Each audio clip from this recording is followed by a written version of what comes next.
Shalom anak bapak sekalian dan selamat pagi. Nah, bagaimana keadaan anak bapak sekalian? Semoga melalui video ini bapak menjumpai anak bapak sekalian dalam keadaan sehat dan penuh semangat. Nah, pada pagi hari ini kita akan membahas mengenai yaitu organisasi-organisasi global dan regional dalam bidang ekonomi. Nah, pada pertemuan sebelumnya kita sudah membahas salah satu organisasinya, yaitu organisasi SARC, yaitu organisasi ekonomi di kawasan Asia Selatan. Nah, sekarang pada video ini kita akan membahas yaitu organisasi ekonomi regional dan global, yaitu APEC, yaitu organisasi ekonomi di Asia Pasifik. Nah, untuk itu Bapak harapkan kepada anak-anak Bapak semuanya untuk menyimak video penjelasan tentang materi kita pada hari ini, yaitu mengenai kerjasama APEC. Nah, selamat menyimak. Oke? Organisasi kedua regional dan global yang bergerak dalam bidang ekonomi yaitu APEC, yaitu Asia Pacific Economic Cooperation, yaitu kerjasama ekonomi Asia Pasifik, yaitu pada tahun 1989. Nah, APEC ini terbentuk pada bulan Desember 1989 di Canberra, yaitu Australia, yang mana APEC ini muncul dari gagasan atau ide daripada seorang Perdana Menteri Australia, yaitu Robert Hawke, yang mana Robert Hawke ini mengajukan agar dibentuknya suatu organisasi yang bergerak dalam bidang ekonomi di Asia Pasifik. Nah, ada pun landasan atau latar belakang kenapa APEC ini berdiri. Yang pertama, munculnya kelompok-kelompok kerjasama bidang perdagangan regional seperti AFTA dan NAFTA. Nah, jadi bisa dikatakan salah satu faktor munculnya APEC inilah sebagai tandingan daripada AFTA dan NAFTA, yaitu yang berada di wilayah Asia, yaitu negara Asia Tenggara. Yang kedua, adanya keinginan negara Asia Pasifik untuk mewujudkan yaitu suatu kawasan yang sama atau disebut dengan One Community dan One Future, yaitu memiliki tujuan yang sama. Nah, dalam arti bahwa munculnya organisasi ini karena adanya kesamaan kawasan atau regional dan juga kesamaan yang dalam bentuk tujuan atau ide, yaitu apa? Menciptakan ekonomi global di Asia Pasifik yang sehat, jauh dari mana pengaruh daripada paham komunis dan paham liberalisme. Yang ketiga, adanya perubahan dalam bidang politik dan ekonomi di Uni Soviet, yaitu Eropa Timur. Karena kenapa? Akibat daripada politik daripada si Gorbachev. Politik daripada si Gorbachev yang pada dasarnya ekonomi pada dasarnya perekonomian mereka ini harus lebih utamakan daripada militer. Baru yang kedua, adanya keinginan mewujudkan liberalisasi perdagangan dan investasi di kawasan Asia Pasifik. Nah, liberalisasi perdagangan artinya perdagangan bebas, atau bisa dikatakan perdagangan global, dan membuka para investor-investor di wilayah Asia Pasifik. Tujuannya apa? Tujuannya adalah untuk membangun perekonomian di wilayah Asia Pasifik. Nah, inilah menjadi 4 faktor daripada pendorong terbentuknya APEC. Bagaimana dengan struktur keanggotaan APEC? Nah, setelah dibentuknya APEC pada bulan Desember 1989, APEC memiliki anggota 22 negara. Yang mana kalau kita lihat di sini, 22 anggota negara ini kebanyakan dari wilayah Asia, yaitu negara Australia, Brunei, Kanada, Chili, Cina, Hong Kong, Indonesia, Jepang, Korea Selatan, Malaysia, Meksiko, Selandia Baru, Filipina, Peru, Papua Nugini, Rusia, Singapura, Taiwan, Thailand, Amerika Serikat, Vietnam, dan yang terakhir adalah Mongolia. Nah, inilah menjadi negara-negara yang termasuk kepada anggota APEC. Nah, dari 22 negara ini yang tergabung dalam organisasi APEC ini, ke-22 negara ini digolongkan atau diklasifikasikan ke dalam 4 golongan atau ke dalam 4 kategori berdasarkan yaitu kemajuan ekonomi yang dimiliki dan juga wilayah industrinya. Yang mana negara-negara tersebut, golongan yang pertama adalah negara yang sangat maju. Ya, negara yang sangat maju. Kalau dikatakan negara yang sangat maju berarti negara mengenai sistem perekonomian dan industrinya yang memiliki tingkat yang lebih jauh dari negara-negara lain, yaitu negara Amerika Serikat dan Jepang. Baru yang kedua negara maju, yaitu negara Kanada, Australia, dan Selandia Baru. Kalau negara Kanada, Australia, dan Selandia Baru ini bisa dilihat daripada kemajuan hanya di ekonomi. Memang kalau di bagian industri yang maju, tapi tidak semaju daripada Amerika Serikat dengan Jepang. Mereka lebih maju hanya di bidang perekonomiannya aja. Baru yang ketiga, negara industri, yaitu Korea Selatan, Singapura, Taiwan, dan Hong Kong. Karena kenapa? Karena keempat wilayah ini merupakan wilayah yang terdapat di Asia, yang mana jika kita lihat sampai sekarang ini, negara-negara inilah yang menjadi produksi yang lebih tinggi. Baru yang keempat, negara berkembang. Nah, negara berkembang ini bisa kita lihat di situ adalah negara-negara yang kebanyakan berasal daripada wilayah Asia, yaitu Asia Tenggara, yaitu seperti negara Brunei, Malaysia, Filipina, Thailand, Papua Nugini, dan Indonesia, dan ditambah lagi negara Cina dan Meksiko. Nah, ini menjadi dasar pengelompokan negara-negara APEC pada saat itu, yaitu tergolong kepada 4 bagian, yaitu negara sangat maju, negara industri, dan negara berkembang. Nah, dalam satu organisasi ini harus memiliki visi dan misi agar organisasi tersebut bisa berjalan dengan lancar. Nah, sama halnya juga dengan yang namanya APEC. Tujuan APEC didirikan yaitu yang pertama, mempercepat pertumbuhan ekonomi di Asia Pasifik setelah sekian lama sudah hancur akibat dipengaruhi oleh paham-paham komunis. Yang kedua, yaitu memfasilitasi perdagangan dan investasi yang lebih bebas dan terbuka. Artinya apa? Yaitu membuka secara lebar mengenai kesempatan untuk perdagangan global, perdagangan bebas. Baru yang ketiga, mempererat hubungan sesama negara anggota untuk memajukan kepentingan ekonomi dalam forum internasional, yaitu melakukan kerjasama bukan hanya di negara-negara di Asia Pasifik, tapi di luar Asia Pasifik. Baru yang terakhir, yang keempat, tujuan adalah mendukung pertumbuhan ekonomi yang berkelanjutan di kawasan Asia Pasifik.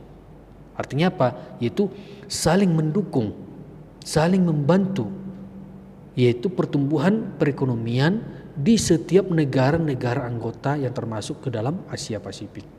Nah, inilah menjadi tujuan terbentuknya APEC. Nah, dari tujuan terbentuknya APEC ini, agar APEC bisa berjalan dengan maju dan berkembang, APEC memiliki 4 prinsip dalam menjalankan tujuan tersebut, dalam menjabatkan yaitu organisasi ini. Prinsip pertama yaitu prinsip konsensus. Nah, apa arti prinsip konsensus ini adalah yaitu prinsip di mana bahwa keputusan yang dihasilkan harus disepakati dan bermanfaat bagi semua ekonomi anggota. Nah, bagaimana jika salah satu dari negara anggota menolak atau beberapa anggota menolak? Keputusan tersebut tidak akan berlaku. Itu dia. Baru yang kedua, voluntary and non-binding. Artinya bahwa semua kesepakatan yang ada dalam forum dilakukan secara sukarela serta tidak memaksa. Artinya apa? Melalui voting. Melalui voting, namun seperti yang pertama tadi, jika ada yang tidak menyetujui bahwa pendapat tersebut atau keputusan tersebut tidak akan berjalan.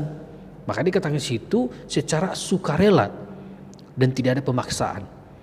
Yang ketiga, concerted unilateral limbs, yaitu kegiatan pengambilan keputusan dilakukan secara bersama-sama sesuai dengan kemampuan tiap anggota tanpa syarat resiprosasi. Artinya resiprositas artinya sini adalah yaitu tanpa adanya tekanan. Tanpa adanya tekanan, itu dia. Jadi ini disesuaikan daripada keadaan atau kemampuan daripada tiap-tiap anggota. Bagaimana? Nah, itulah ajas atau prinsip yang keempat, yaitu concerted unilateralism. Baru yang keempat yaitu prinsip differentiated time frame, yaitu bahwa setiap ekonomi daripada anggota yang masuk dalam kegiatan ekonomi maju diharapkan melakukan liberalisasi terlebih dahulu. Artinya apa? Artinya negara-negara maju tadi, yaitu negara maju yang istilahnya yang sangat maju dan dengan yang maju ini disarankan agar lebih awal melakukan liberalisasi atau perdagangan bebas ke setiap wilayah. Kenapa? Karena golongan ini dianggap mampu bersaing dengan perekonomian dunia internasional di luar daripada perekonomian di Asia Afrika.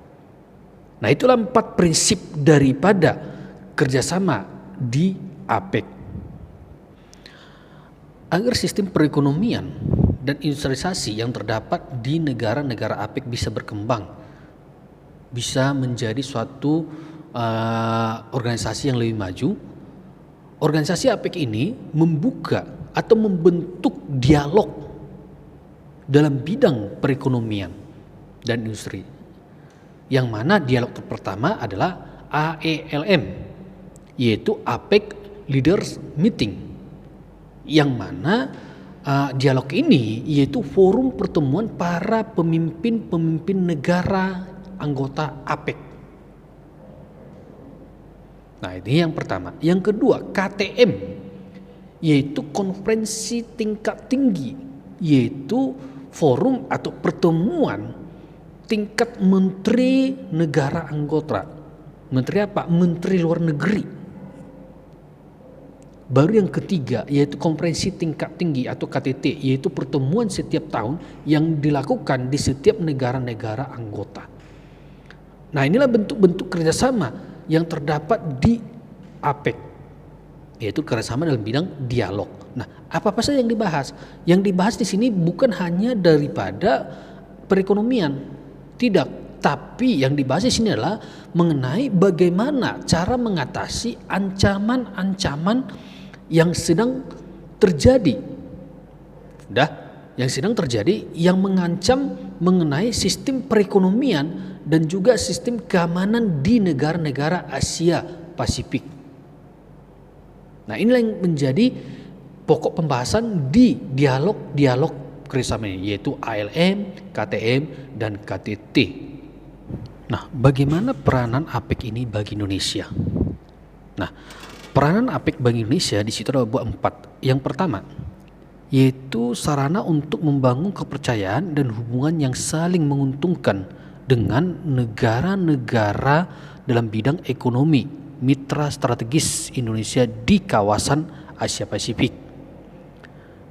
Baru yang kedua, sebagai sarana untuk meningkatkan kapasitas dan daya saing Indonesia, yaitu melalui proyek-proyek pelatihan teknis dan capacity building serta sharing of best practice.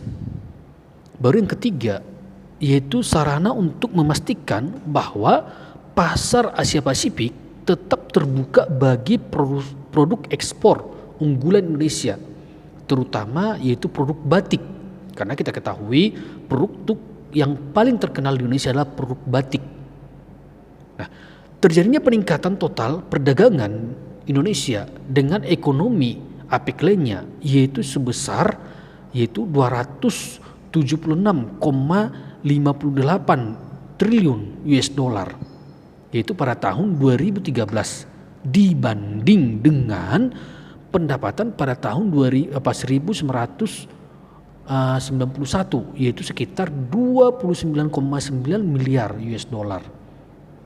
Baru yang terakhir, yang ketiga, yaitu sebagai sarana peningkatan investasi. Pada tahun 2012 tercatat investasi portofolio yang termasuk ke Indonesia dari anggota-anggota APEC lainnya yaitu sebesar 245,200 miliar US dollar dibanding dengan pada tahun 2021 dibanding dengan tahun 2001 yaitu sekitar 45,7 US dollar. Nah, kalau bisa kita rangkumkan dari peranan APEC ini bagi Indonesia adalah yaitu meningkatkan investasi, meningkatkan devisa, meningkatkan pendapatan Indonesia. Inilah peranan APEC bagi Indonesia. Nah, bagaimana peran APEC terhadap yaitu negara-negara anggotanya? Nah, yang pertama di sini adalah turut menjaga stabilitas pertumbuhan ekonomi di kawasan melalui apa? Melalui pertukaran informasi kebijakan. Sebagaimana tercantum dalam laporan World Bank, yaitu Bank Dunia pada tahun 2013. Di situ dikatakan kawasan Asia Pasifik tetap dalam lokomotif pertumbuhan ekonomi global di tengah ketidakpastian ekonomi dunia akibat krisis ekonomi. Dibuktikan dengan estimasi tingkat pertumbuhan APEC lebih tinggi dari dunia, yaitu sekitar 4,2% pada tahun 2013 dan meningkat pada tahun 2014 yaitu 4,7%. Nah, inilah peranan yang pertama. Peranan yang kedua adalah menciptakan kondisi yang mendukung peningkatan perdagangan kawasan.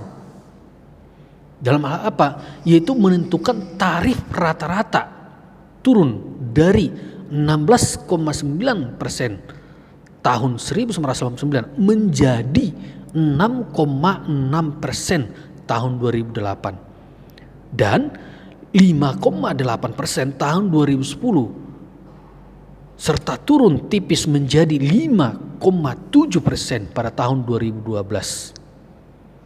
Nah, inilah peran yang kedua. Yang ketiga, peranannya adalah sebagai sarana pembahasan isu-isu beneath the border dan across the border. Terkait apa? Terkait tentang perdagangan dan investasi maupun isu-isu yang kerap menjadi ancaman perekonomian. Contohnya yaitu kesiapan tanggapan bencana dan ancaman teroris. Baru yang keempat, mendorong paradigma pertumbuhan yang berkualitas melalui 5 growth strategi, 5 strategi. Yaitu apa? Balance, yaitu keseimbangan, inklusif, sustainable, inovatif, dan security.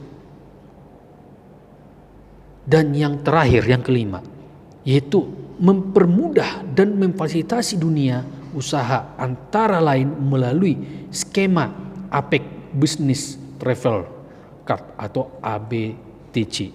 Nah, inilah menjadi peranan organisasi APEC terhadap negara-negara anggotanya. Nah, kita tadi membahas mengenai bagaimana peranan APEC itu terhadap Indonesia. Nah, sekarang kebalikannya, bagaimana peranan Indonesia itu di dalam APEC? Nah, peranan Indonesia di dalam APEC yang pertama di situ adalah Indonesia pada tahun 1964 pernah menjadi ketua dan juga sekaligus sebagai tuan rumah KTT APEC. Nah, inilah peranan Indonesia yang pertama. Yang kedua, yaitu salah satu negara pencetus Bogor Declaration dan Bogor Goals, yaitu pada KTT tanggal 15 November 1994.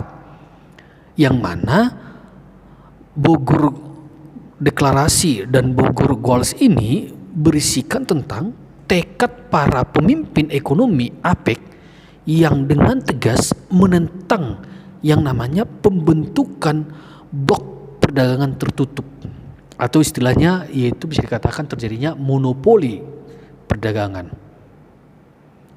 Baru yang ketiga, yaitu sebagai pendorong terbentuknya Ecotech pada tahun, yaitu pada KTT APEC pada tanggal 15 November 1994, yaitu Economic and Technical Comprehension, yang menjadi salah satu, ingat ini ya, menjadi salah satu pilar utama pembangunan ekonomi dalam konteks APEC. Baru yang keempat, yaitu Indonesia menjadi salah satu tujuan investasi di Asia Pasifik karena produk domestik bruto atau PDB berdasarkan Purchasing Power Parity atau PP yang lebih dari 1 triliun US dollar dan meningkatnya kelas menengah. Dan yang terakhir, yaitu sebagai tuan rumah KTT APEC ke-24 pada tahun 2013. Nah, inilah menjadi peranan daripada Indonesia di dalam APEC. Nah, sampai di sinilah pembahasan kita mengenai APEC. Nah, jika ada yang ingin ditanyakan mengenai organisasi APEC ini, bisa dipertanyakan di forum GCR. Nah, dengan akhir kata, Bapak ucapkanlah terima kasih, dan jika ada anak-anak Bapak yang kurang paham mengenai penjelasan Bapak atau pemaparan Bapak mengenai materi APEC pada video pembelajaran hari ini, boleh dipertanyakan melalui forum GCR, dan Bapak buka forum diskusinya setelah anak-anak Bapak sekalian menyimak video pembelajaran ini. Bapak ucapkan terima kasih, shalom dan salam sehat bagi kita semua.